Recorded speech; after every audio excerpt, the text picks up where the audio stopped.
Dear students, आज हम 10th class mathematics के 6 चैप्टर त्रिभुज में एक्सरसाइज 6.4 के क्वेश्चन सॉल्व करेंगे। और उसका पहला क्वेश्चन क्या है। मान लीजिए त्रिभुज ABC समरूप त्रिभुज DEF है और उनके क्षेत्रफल क्रमशः 64 सेंटीमीटर स्क्वायर और 121 सेंटीमीटर स्क्वायर हैं। यदि EF की वैल्यू 15.4 सेंटीमीटर हो तो BC का मान ज्ञात कीजिए, यानी BC को हमें ज्ञात करना है। तो दो त्रिभुज हैं, एक त्रिभुज ABC और एक त्रिभुज DEF। एक त्रिभुज ABC और एक त्रिभुज है DEF। ABC and DEF। इसमें EF की जो वैल्यू है वो 15.4 सेंटीमीटर दी है। और त्रिभुज ABC का क्षेत्रफल क्या है। एरिया ऑफ ट्राइंगल ABC ये आपका है 64 सेंटीमीटर स्क्वायर और एरिया ऑफ ट्राइंगल DEF ये दिया है 121 सेंटीमीटर स्क्वायर। तो हम जानते हैं, और दोनों त्रिभुज कैसे हैं, समरूप हैं। त्रिभुज ABC और ये समरूप है त्रिभुज DEF के।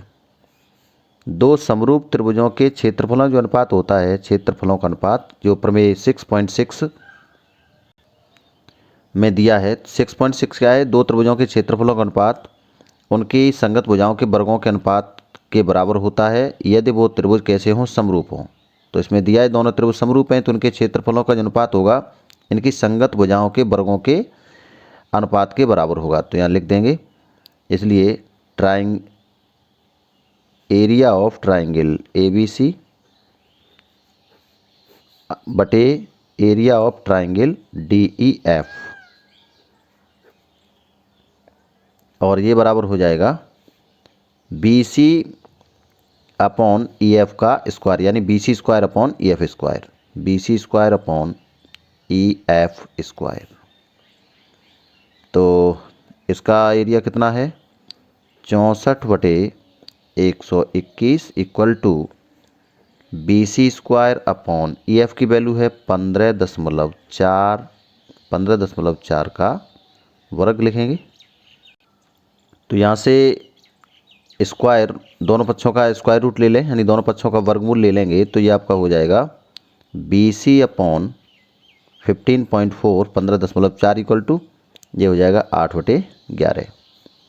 64 का वर्गमूल 8 और 121 का वर्गमूल कितना हो जाएगा, 11। तो BC का मान निकाल लेंगे यहाँ से। BC इक्वल टू आ जाएगा BC equal to 15.4 into 8 upon 11। 11 से उसमें भाग दे दें, 11 × 11 और यहाँ बचेगा 4, 11 चौके 44 इंटू 8। तो BC इक्वल टू आ जाएगा 14 का 8 में गुणा कर 14 × 112, दशमलव लगेगा 1 अंक बाद, तो 11.2। BC इक्वल टू आ गया 11.2 सेंटीमीटर। ये हमारा आंसर होगा। अगला है क्वेश्चन नंबर 2। एक समलंब ABCD जिसमें AB समांतर DC है और इसके विकर्ण परस्पर O पर प्रतिच्छेद करते हैं। यदि AB का मान 2CD के बराबर हो तो त्रिभुजों AOB और COD के क्षेत्रफलों का अनुपात ज्ञात कीजिए। तो इसमें एक समलंब बना लेते हैं। ये मान लीजिए आपका एक समलंब है ABCD।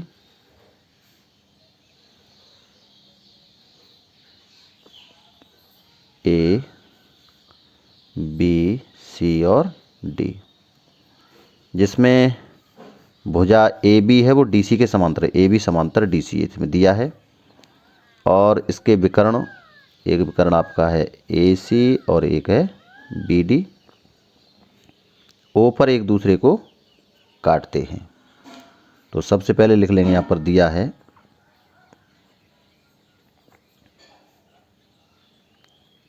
समलंब ABCD में AB समांतर DC और विकर्ण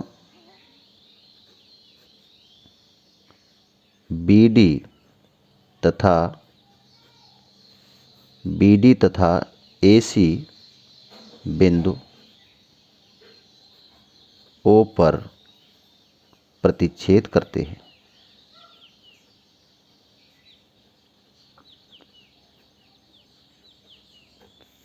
ठीक है, सबलंब के जो विकर्ण है वो एक दूसरे को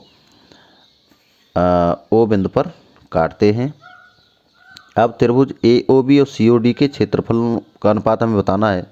तो हम त्रिभुज AOB और COD को अगर समरूप सिद्ध कर दें तो इसका जो क्षेत्रफल हो जाएगा संगत भुजाओं के वर्गों के योग के बराबर। ठीक है ना, इसमें दिया है और क्या दिया, AB का मान है वो 2CD के बराबर है। AB का मान है वो 2CD के बराबर इसमें दिया है, AB इक्वल टू 2CD। यहाँ से हम AB/CD का अगर मान निकालेंगे तो ये कितना होगा, 2 होगा। ठीक है ना, इसको ध्यान रखेंगे, 1 डाल देंगे, इक्वेशन 1।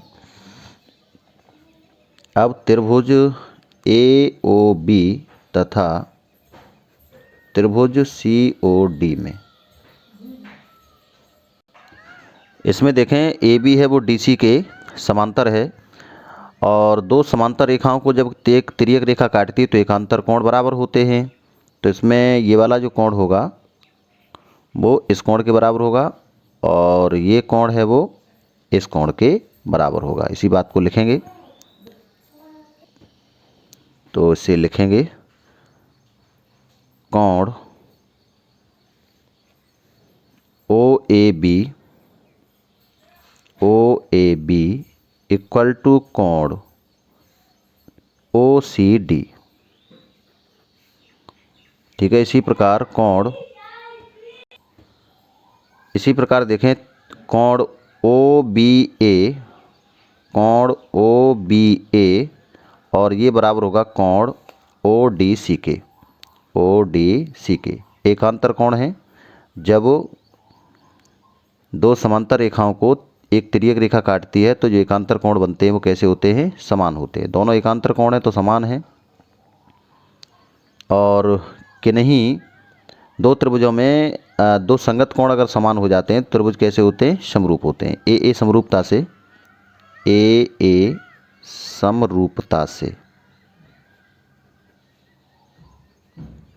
समरूपता से त्रिभुज AOB और ये समरूप होगा त्रिभुज COD के।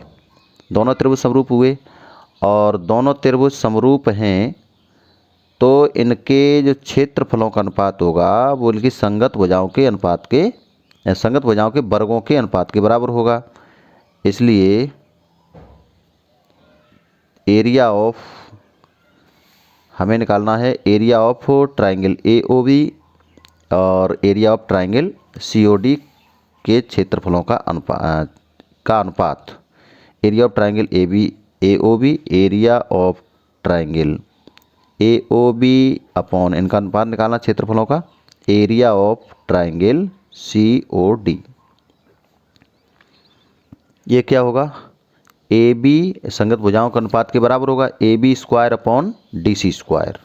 ठीक है, तो इसको लिख देंगे AB square upon DC square, ऐसे हम CD स्क्वायर लिखें। अब इसमें हमें पता है कि AB अपॉन CD की वैल्यू क्या है, 2। तो यहाँ पर लिख देंगे एरिया ऑफ ट्राइंगल AOB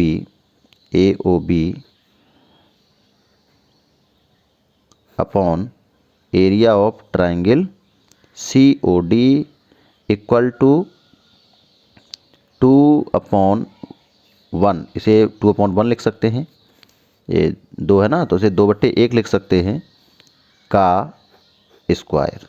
ठीक है, तो ये हो जाएगा आपका 4/1। तो इनका जो अनुपात होगा, अनुपात कितना होगा, 4:1। दोनों त्रिभुजों के क्षेत्रफलों का जो अनुपात निकलेगा वो कितना होगा, 4:1। और यही हमारा आंसर होगा।